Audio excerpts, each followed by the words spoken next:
Martin Luther King Jr. was born on January 15, 1929 in this house in Atlanta, Georgia. In 1948, he graduated from Morehouse College.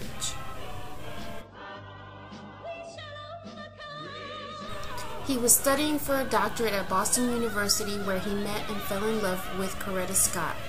They were married in 1953 and had 4 children. He believed that laws should be fair to all people. He believed that no one should be mean to another person.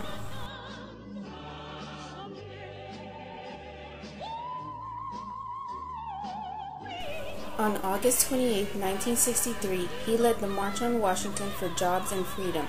It was here where Martin Luther King Jr. made his most famous speech on freedom. I have a dream. 250,000 people listened to his speech.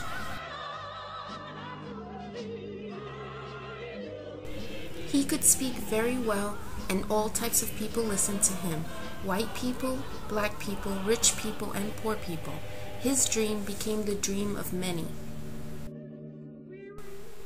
In 1964, he was awarded the Nobel Peace Prize. In 1965, he led the march from Selma to Montgomery, Alabama. This walk took 5 days and thousands of people were there. They did not care how tired they were or what the weather was like. The only thing they cared about was freedom for all people.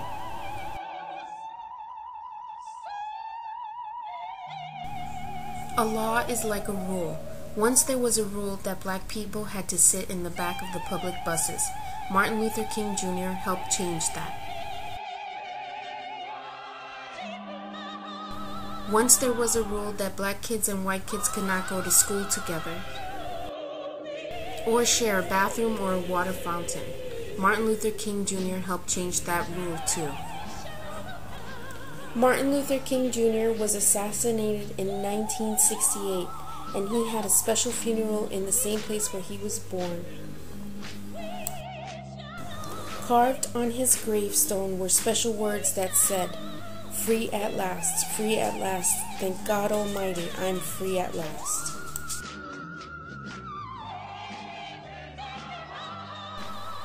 Isabella, why do you think Martin Luther King Jr. was so important?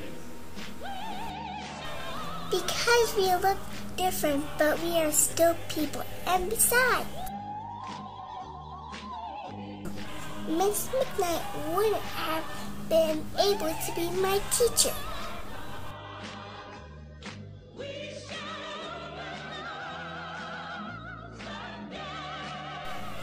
Why do you think Martin Luther King Jr. was important?